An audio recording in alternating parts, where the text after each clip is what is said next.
The country club restaurant was humming with the typical quiet buzz of idle conversation. It was summer, so the outdoor tables were fully occupied. A light breeze wafted through the neighborhood, mixing the salty smell of the ocean with the pleasant flavors of the local cuisine.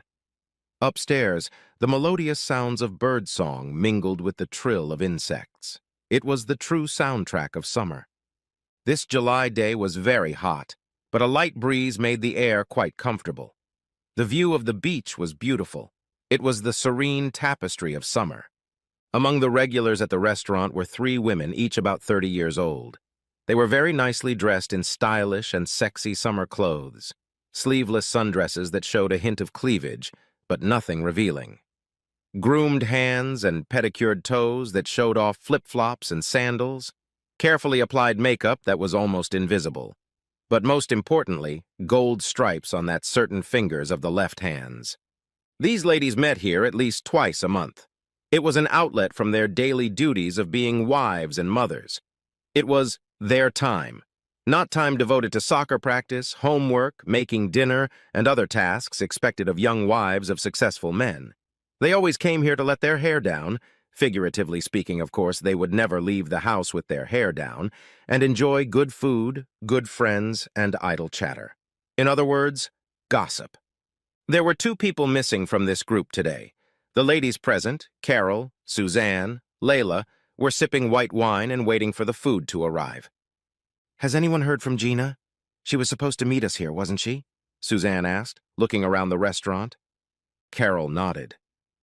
"She sent me a text earlier, said she was running late. John, her husband, caught some kind of illness. She was making him chicken soup, you can imagine. You know how men get sick when they catch a cold. The whole world stops." "Gosh, men can be such babies. They have a sore throat and they want you to cuddle their arms and legs. Last month I had chills, fever, and runny nose. I still managed to take Tracy to cheerleading practice, Kenny to karate class, clean the house, and make dinner. When I was finally able to go to bed, Mark had the nerve to wake me up and ask me to have some fun. I swear they want you to be a combination of their mother and their sex slave. Every once in a while I want to tell him to go fuck his mother," Layla said with a smirk. The other 2 women opened their mouths wide in surprise at their friend's boldness. "Layla!" they shouted in unison. Layla smiled casually and ate a grape from her fruit plate. "Speaking of men," Carol's voice lowered. "The way women do when they want you to know what they're about to say is so important." She tilted her head forward. "Have you heard about what's going on with Jen?" "Yes, I talked to Gina yesterday." Layla's eyes widened, and she also lowered her voice to just above a whisper, demonstrating that what she had to say was just as, or even more, important. "Gina said something about Jen and Dave's divorce, but didn't go into details. I asked her for the details. Believe me, I asked. But I got the feeling she wished we hadn't brought it up." Suzanne's voice practically squealed. "Oh my God, is that why Jen is so sad? I ran into her the other day when she was dropping the kids off at school. She looked like she hadn't slept in ages. She was a mess." "Oh my God, Suzanne, stop it!" Layla exclaimed, clapping Suzanne on the shoulder. Suzanne looked at her wide-eyed as she spoke again. "No, it's true. Her hair was braided into some kind of ratty bun and she was wearing sweatpants and a t-shirt. She wasn't even wearing a bra." "That's awful," Carol said, her tone sounding somewhere between shock and amusement. All 3 women were saddened by their friend, but at the same time fascinated. This was news. Big news. Huge news. They had known each other for years, even lived in the same neighborhood. Their children always played together. Over the years, they exchanged recipes, complained about their husbands, and shared secrets. They thought they knew everything about each other. Getting such important information that was previously unknown guaranteed that their interests would peak. Carol: "So, tell us everything, Layla. Did Gina say anything else about Jen? She must have said something." Layla: "Well, after Gina mentioned it, she suddenly went silent. I asked what happened, and she told me that Jen and Dave were having some problems. I asked what happened, and she told me that it was bad and they would probably get divorced. That's all she said. Then she said, 'It's time,' and hung up." Suzanne: "What? Oh my God, she must be devastated. How long have she and Dave been married?" 6 years? 7? They haven't even lived a decade yet. Is he just going to divorce her and leave her with 2 kids? That bastard, I never liked him. The conversation was put on hold as the main courses were served. The waitress smiled pleasantly as she placed the dishes in front of them. "This smells wonderful," said Carol, tucking her napkin into the neckline of her dress. With her fork, she stirred the chicken into the sauce that coated the meat, cut off a small piece and put it in her mouth. A smile appeared on her lips as she savored. Once the waitress made sure they were satisfied with their meal, she filled their glasses again. With that done, she smiled pleasantly and left the ladies to enjoy their meal. "I know I shouldn't eat pasta, but linguine is my weakness. I always have to spend an extra 30 minutes at the gym after I'm full," said a self-deprecating Layla as she spooned the noodles onto her fork. "Layla, are you kidding me? You have such a waistline. I'm the one who should be eating nothing but salad. I'd blow up like a balloon if I ate all those carbs," Suzanne exclaimed, looking at her salad with a pretend pouty lip. Yeah. You inflate like a balloon and it flies right to your breasts. Are you a size D yet? Steve only wishes I had stuffed my bra like you," Carol said playfully. All 3 of them laughed. They paused their conversation for a few minutes during their meal. Carol was the first to break the silence. "You know, girls, do you think Dave—" She looked around, then leaned forward and lowered her voice, again demonstrating how critical what she said was. "Cheating on Jen?" Layla. "I wouldn't be surprised, but why do you ask?" Carol. "About a month ago, Dave asked me to watch the boys. He didn't explain why. I told him I would, and when I looked out my window, I saw him getting into a car with a woman. Some skinny red-haired girl. They drove off together." "You're kidding!" Suzanne awed, covering her mouth. Carol just nodded, taking another sip of wine. Layla blinked as a thought occurred to her, something she had noticed, but had hesitated because it didn't seem important at the time. But with this new revelation, she felt compelled to share. Layla. "Come to think of it, I did see something interesting." "What?" asked the other 2 in complete unity. Layla. "One night, a few weeks ago, I was taking out the trash. I saw a strange car parked in front of Jen and Dave's house. Moments later, Dave got out of the passenger seat. He was on his way to the house, but someone yelled his name from the car. It was a woman's voice. He walked over to the driver's side and leaned forward. You know, like he kissed somebody. Then he walked into his house. I'll bet you my last dollar it was that fool you saw, Carol." "God damn you!" Suzanne cried, covering her mouth with both hands. "Right outside his house. That's disgusting. What if the kids saw?" Layla shook her head. "You know what these men are like. They don't care. They dip their wick into anything that moves. It doesn't matter who's around."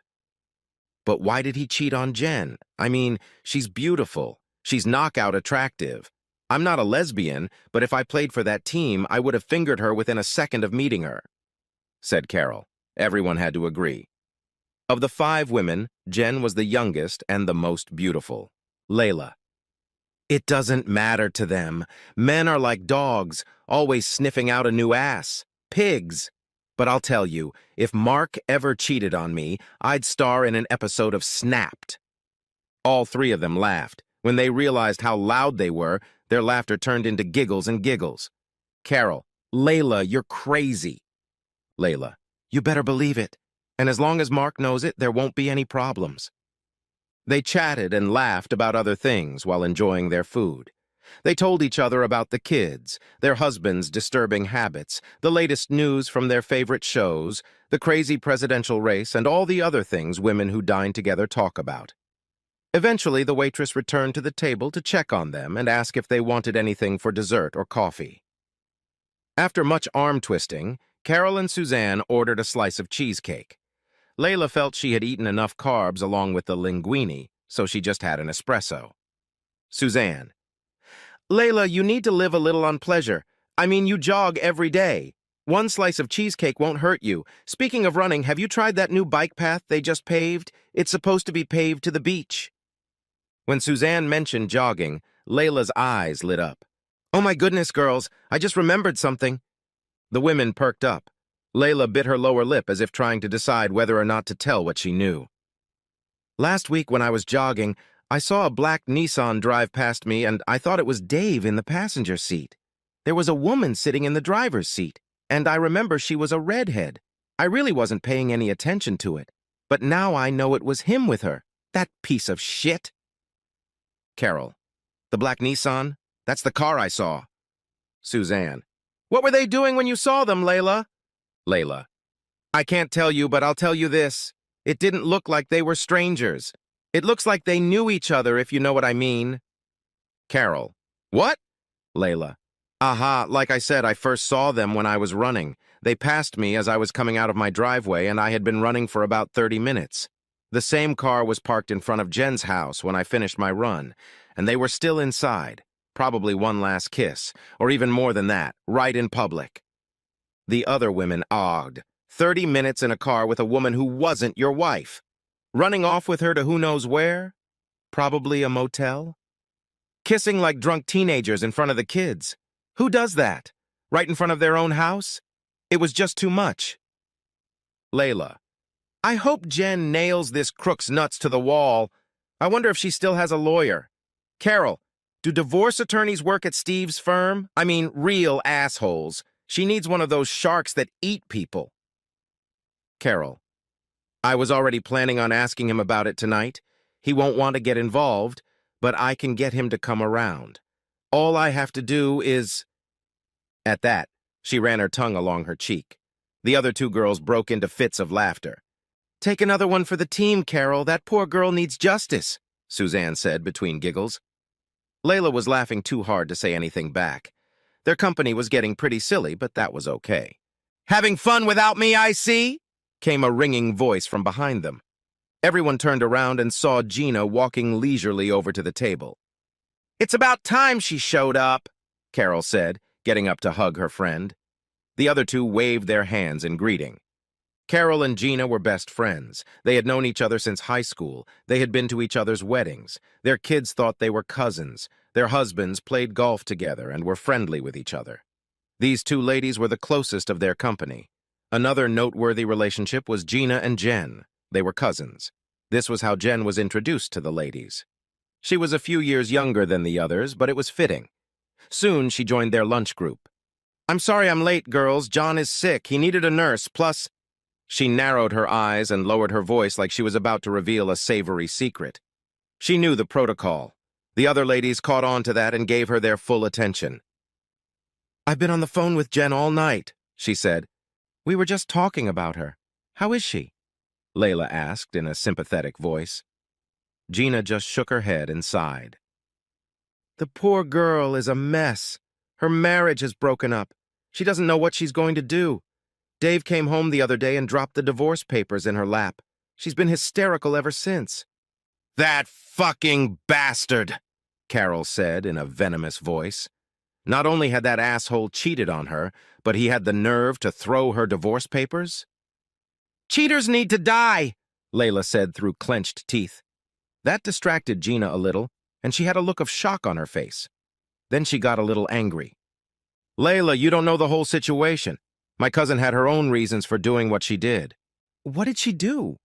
That poor girl is a victim. Layla returned, a little shaken by her friend's irritation at her. That's what I'm saying. Can you imagine how miserable she must have been to cheat on Dave? To cheat with one of his best friends? It was a cry for help. Gina's voice was excited and filled with emotion. However, the bombshell she had just dropped took a second to send the entire group into shock. Wait a minute, Carol said, trying to comprehend what she had heard. So it was Jen who cheated? Yes, that's what I'm trying to tell you. Wow, was all Carol could say. Of course she cheated. Suzanne squirmed in her chair and leaned forward as she spoke. Dave's dating some red-haired fool in a black Nissan. What's good for the goose is good for the gander. I think you've got it backwards, honey. Carol giggled. Oh, hush. You know what I mean. Men are such hypocrites. He runs around with that bitch and then wants to divorce Jen to get revenge. Gina looked confused for a second, then shook her head. No, you've got it wrong. That woman was the detective he hired to follow Jen. He was meeting with her to gather evidence. This afternoon, the table went silent for the first time. This information changed everything. It was one thing to deceive a husband. Men are dogs. But for a wife to cheat was a big deal. This already salacious story just got better. It's a shame that for someone they care about, it ruined family life. However, it made what we heard more intriguing. Gina continued to give details. Apparently, Dave became suspicious when he came home and found his best friend's car parked in front of his house. His friend had pretextually waited until Dave got home from work so they could shoot some hoops. Dave bought it the first time. The second time, it was less convincing. After the third, it was just a matter of finding the right detective. When he had all the proof he needed, he went to a divorce attorney and prepared the paperwork. He ordered service on her just the other day. "Oh my goodness, poor girl, what made her do that?" Suzanne said in a sympathetic voice. "Unhappiness, that's what. You know she had to be unhappy to do it. Dave must have really neglected her, maybe even insulted her. Not like hitting her, but verbally. That's as bad as you know. That fucking bastard. She must be devastated," Layla said, her voice filled with emotion. The rest of the group nodded understandingly. Carol pressed her lips together and shook her head. Dave was always bossy. He was smothering her. I mean, he followed her around? Who does that? No wonder she did what she did. Well, we need to be there for her. She's going to need a lot of support to get through this difficult time. Suzanne interjected. The others agreed again. "Well, Suzanne," Gina began. "She actually needs a place to stay for a while. You know, to gather her thoughts. You have an extra bedroom in the finished basement, don't you? Maybe she could stay there for a while." At this, Suzanne fell silent. Jen living in her house, with her husband, young, beautiful, and, it had already been proved, and less committed to her marriage vows. Besides, Suzanne didn't know what Paul would think. Jen was her friend and all, but what if Paul thought she looked like Jen? Birds of the same flight and all that. Not to mention what the neighbors would think. If the rumor hadn't spread yet, it probably wouldn't for long. If they found out she was harboring a cheating girlfriend, she could very well find herself embroiled in a scandal. That was simply no good. "She wouldn't be comfortable in this room," Suzanne said quickly. "It's drafty. Plus, right next to the washer and dryer. Poor Jen will never sleep. What about Layla's house?" When her name was mentioned, Layla tensed. Then she smiled and laughed. "Girls, you know how my kids are. Noisy and awful for crying out loud. That poor girl needs some peace. Carol has an au pair room above her garage. It's far enough away from all the noise. She'd probably be more comfortable there." Well, of course. But, you know, we use that room for storage. There's no room in there, and Steve's so busy he won't have time to put it away for her. I couldn't let her in there with that mess. She's been through enough already. But Gina, she's your cousin. Why can't she stay with you?" Gina, who had grabbed Suzanne's wine glass to take a sip, almost spit it out. "Come on, girls. After all, my John is sick. It's just bad timing. The last thing she needs is to catch some kind of virus. But you know what I'm thinking?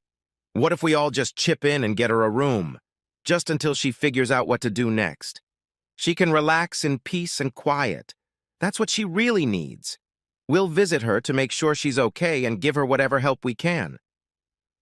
"That's the best idea so far. We need to be there for her. After all, she is our friend," Carol said with relief, feeling better. The others agreed. Lunch was almost over. All in all, it had been quite productive. They had found a way to be there for a friend in need without getting caught in the quagmire of associating with her. Isn't that what friends are for? To be there for a friend in a time of need? Well, as long as it didn't cause problems in their lives. I mean, who needs that kind of headache? Carol gestured for the waitress to bring 3 separate checks as the conversation became innocuous. After receiving a check, they each left money in a leather envelope to pay the bill, with a substantial portion left for a tip. Then they gathered their purses and left the restaurant. The sounds of their carefree banter and giggles died away as they dispersed.